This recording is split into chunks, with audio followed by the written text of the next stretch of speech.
Bonjour, je m'appelle Léa, j'ai 8 ans. J'aimerais bien vous poser une question. À quoi ça sert les élections?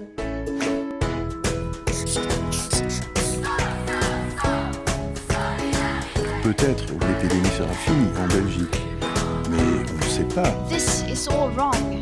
Dessine-moi une actu. Dessine-moi une actu. Bienvenue à Gustav Land. Ici, tout est parfait. Le président Gustave dirige son pays depuis 30 ans et il s'occupe de tout. Il sait ce qui est bien pour son peuple. Il a interdit ce qui pouvait distraire les citoyens pour éviter qu'ils se fatiguent et se détournent de leur travail. Donc, ici, pas de fêtes, de musique, de cinéma. Il faut dire que les habitants de Gustav Land n'auraient ni le temps ni l'argent pour ces loisirs. Ils ont déjà du mal à trouver de quoi manger, s'habiller, se soigner. Cette pauvreté, c'est à cause des pays étrangers. Gustave le répète sans cesse et les médias aussi, les autres sont des ennemis. Heureusement, le président Gustave protège son peuple. Il consacre beaucoup d'argent à l'armée et à la police. C'est un très bon président et son portrait est affiché partout.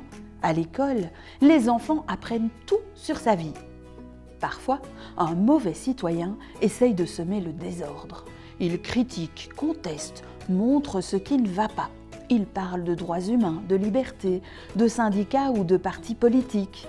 Il dit que la presse doit être libre de montrer la réalité, de dire la vérité.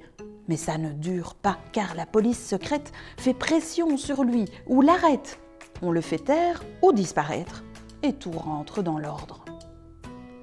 Ça sert à quoi les élections? Gustav Land est une dictature, un État non démocratique.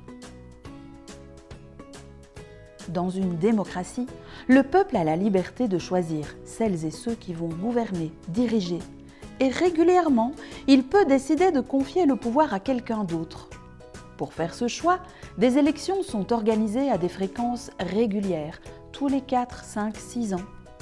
Aux élections belges, les hommes et les femmes peuvent voter dès 18 ans.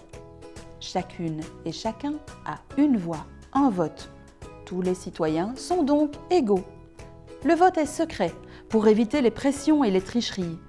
Et ce sont des citoyens tirés au sort qui vont gérer les bureaux de vote et les comptages des voix. Ils sont là pour permettre aux élections de se dérouler correctement et garantir le respect de la démocratie. Dans les mois qui précèdent une élection, les candidats se préparent. Ils se regroupent en fonction de leur projet de société, de ce qu'ils veulent faire pour leur commune, leur région, leur pays. Ils établissent des listes électorales, des listes de candidats qui seront proposés sur les bulletins de vote.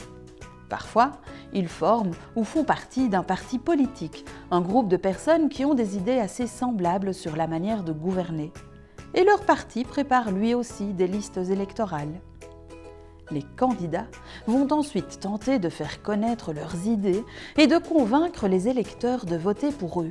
Ils sont en campagne électorale.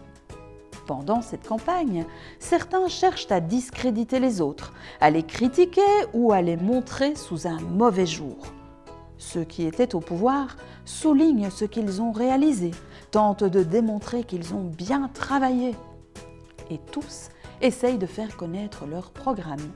Ils utilisent des slogans, des phrases courtes et faciles à retenir pour séduire les électeurs.